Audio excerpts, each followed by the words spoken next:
What's going on, everybody? Jeremy with Detroit Tech. And a few weeks ago, a friend of mine gave me a pair of Bluetooth earbuds that he didn't need. They were completely unopened in the box, so I jumped at the chance. I love my Jaybird X2 earbuds and use them all the time, whether it be walking to work, mowing the lawn, whatever.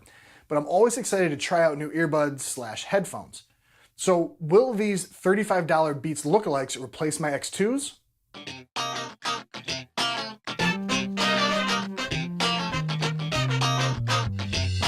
I have a bit of a history with inexpensive headphones overtaking more expensive ones in my day-to-day listening. Check out the review of those right here. But as much as I love my Jaybirds, I wasn't sure these were going to be able to push them out.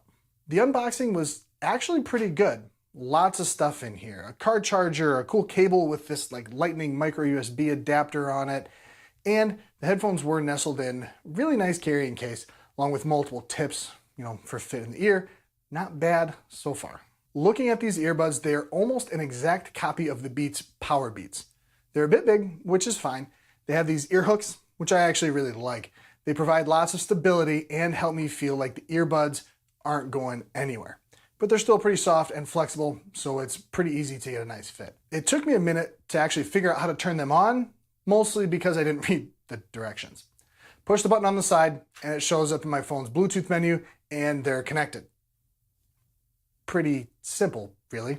This button also functions as the play-pause button, and there are volume buttons on the top of this earbud with a mic on the front of the right earbud.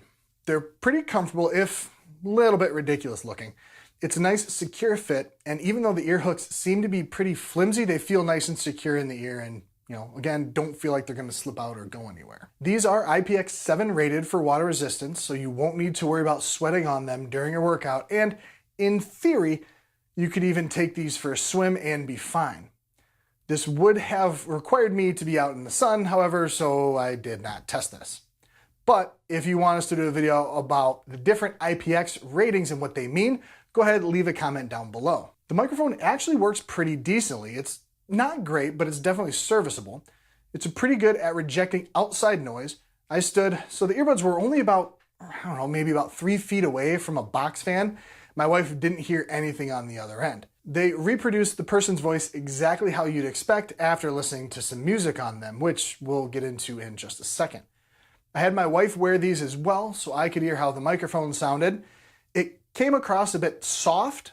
I really had to increase the volume on my phone, and there was definitely a lack of clarity coming through. It sounded just a little bit muffled. Now on to the good stuff. Slide them over your ear, and you're ready to have the best listening experience of your life.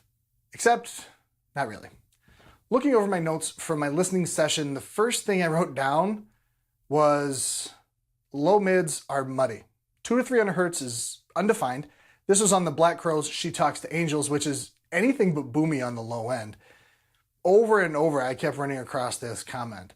Low end too big, boomy low end, muddy and undefined.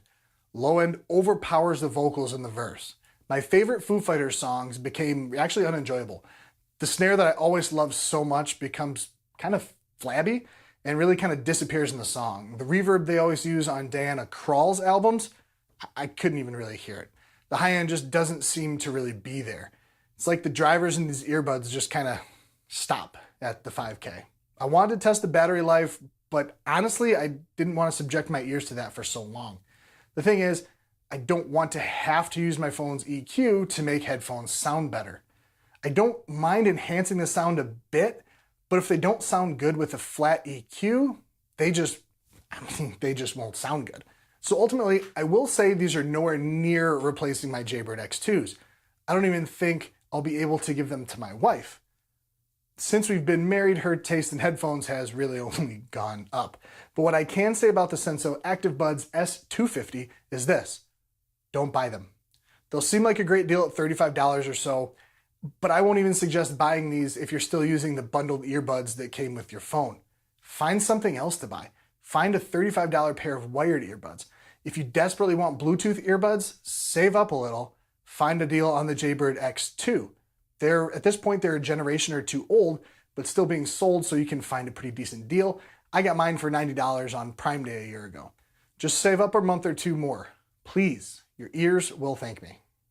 So thanks for watching, everybody. If you liked the video, hit the thumbs up button and subscribe. If you think I was unfair to these poor, inexpensive earbuds, hit the thumbs down. Either way, let me know in the comments below what Bluetooth earbuds you prefer. I'll catch you next video.